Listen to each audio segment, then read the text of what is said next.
Loss অ্যাঞ্জেলেসের চকচকে শহরের নিচেই লুকিয়ে আছে এক অন্ধকার জগৎ। সুড়ঙ্গ আর ড্রেনের ভেতরে মানুষেরই বসবাস আধুনিক আমেরিকার আবাসন সংকটের এক করুণ প্রতিচ্ছবি।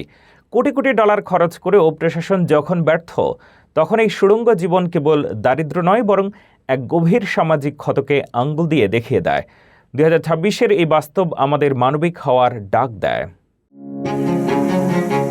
মাটির নিচে মানুষের বসবাস কোনো কল্পকাহিনী নয়, বরং আধুনিক আমেরিকার এক রূঢ় বাস্তব।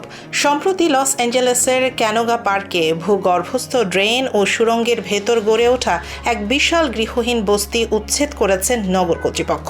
ড্রেনের ম্যানহোল দিয়ে নিচে প্রবেশ করে উদ্ধারকারীরা যা দেখেছেন তা রীতিমতো আঁতকে ওঠার মতো।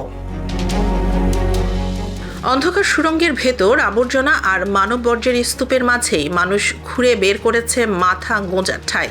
বৃষ্টির পানি চলাচলের এই ড্রেনগুলো এখন পরিণত হয়েছে বিপজ্জনক আশ্রয়ে। যদিও শহর কর্তৃপক্ষ গত কয়েক বছরে কয়েক বিলিয়ন ডলার ব্যয় করে হোটেল ও মোটেল কিনে অস্থায়ী আবাসনের ব্যবস্থা করেছে, তবুও অনেক গৃহহীন মানুষ সরকারি সাহায্য নিতে নারাজ।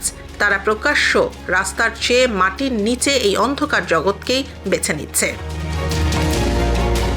স্থানীয় বাসিন্দারা দীর্ঘদিন ধরেই এই সুড়ঙ্গ কেন্দ্রিক অপরাধ এবং মাদক ব্যবসার অভিযোগ করে আসছিলেন।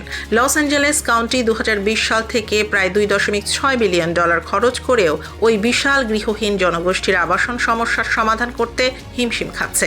গভর্নর গেভিন নিউসামের বিশেষ উদ্যোগে বিপুল অর্থ বরাদ্দ সত্ত্বেও কেন মানুষ ড্রেনের সুড়ঙ্গে জীবন কাটাতে বাধ্য হচ্ছে তা এখন প্রশাসনের জন্য এক বড় প্রশ্ন। 2026 এর এই চিত্র আমেরিকার আবাসন সংকটের এক করুণ প্রতিফলন।